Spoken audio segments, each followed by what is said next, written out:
tracker comes equipped with the required running lights to operate between sundown and sunrise.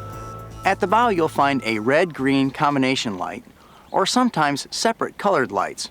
Red on the port or left side of the boat as you face forward, green on the starboard or right side.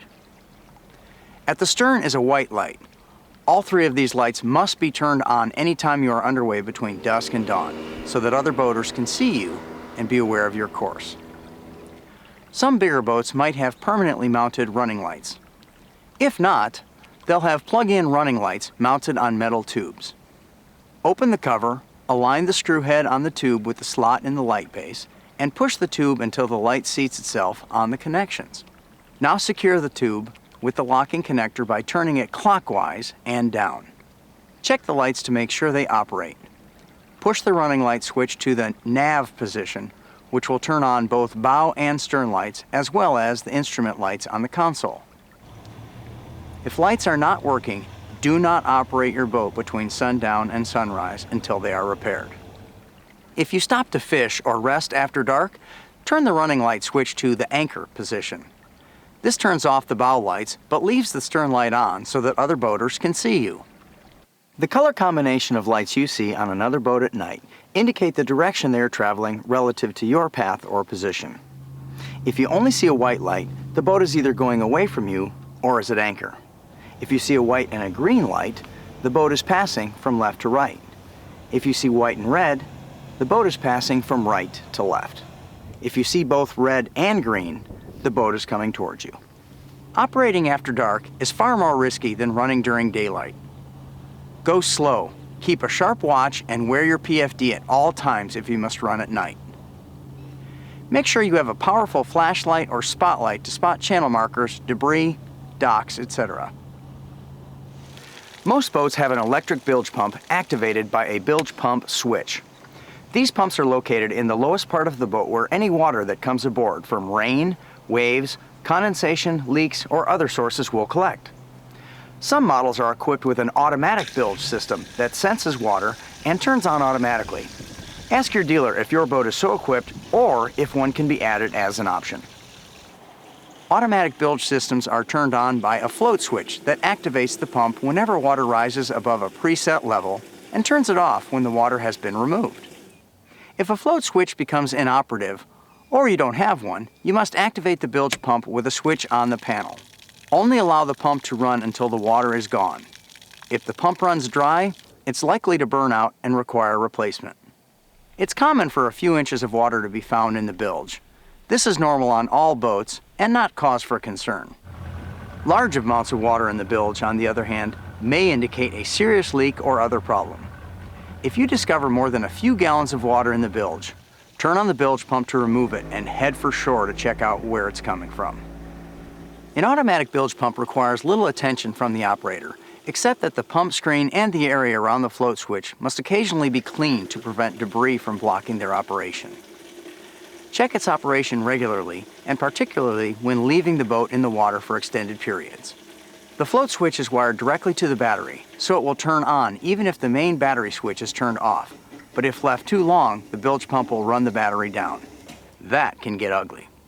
Remember that the automatic bilge pump is not foolproof. A dead battery, a broken wire, or a clogged float switch can render the automatic pump inoperative. It's a nice system to have, but does not relieve you of the responsibility to keep the boat afloat. Leaving a boat in the water unattended, particularly for extended periods of time, is asking for trouble. Your boat may have come equipped with a bow-mounted trolling motor. If so, it has its own operator's manual, which you should read and understand before operating it. Trolling motor propellers can be dangerous. Since most are operated by either a connected foot switch or a wireless remote, they can be inadvertently turned on at the wrong time. It's a good idea to keep the switch off or the unit unplugged when not in use. The trolling motor is usually powered by its own deep cycle battery, or sometimes 2 or even 3. Isolating the trolling motor batteries protects the main batteries from being inadvertently discharged, leaving you and your crew stranded. But because these batteries are isolated from the main engine system and are not automatically recharged by the engine's electrical system, you'll need to recharge the trolling motor batteries using a portable or onboard charger at the end of the day. The onboard system is the simplest to use. Simply plug it into an outlet. Check with your tracker dealer or service center to acquire the system if you don't already have it installed. Hooking up jumper cables or a portable battery charger can create sparks and ignite explosive gases. Open the compartment to allow venting during charging and follow the instructions provided with the charger carefully to avoid danger. Red, positive, black, negative. Don't get these backwards. Crossing the positive terminal with any grounded metal will cause a short circuit and lots of sparks. Not a good scenario in a closed compartment where there might be residual gasoline or oil in the bilge. The live well, if you're so equipped, also runs off the main battery system. The outside water is drawn in via an electric pump, and excess water overflows through an overflow tube. If that tube becomes clogged with debris, you could be pumping water directly into the boat. Some systems have an additional pump to drain the well, so that needs to be checked too. In fact, all hoses and clamps to and from the live well system should be checked regularly and replaced or tightened if necessary. Excessive live well operation without either charging the batteries or running the boat to charge the batteries could leave you with plenty of fish but no way to get them home. As you may have surmised by now, the battery system is pretty important to the operation of your boat. At least twice a year, check the fluid level and clean the terminals if necessary. Distilled water is best for refill, but remember to not overfill. Leave a little space for heat expansion. Your steering system will either be a cable-driven mechanical system or you might have hydraulic steering. Check for smooth and easy operation. Lubricate the cables monthly and check fittings for tightness on the mechanical system. With hydraulic steering, it's best to have the system serviced by your tracker service center twice a year or anytime you notice steering becoming either spongy or erratic. There are refill kits available, but if you're losing hydraulic fluid, you should have a trained service tech check it out. Also, check the throttle shift lever for smoothness and lubricate the cable at least twice a year. And look over the fuel system regularly, making sure all connectors are tight. There should be no smell of gasoline in the tank area when the vent is closed. Hoses that are cracked or flaking must be replaced.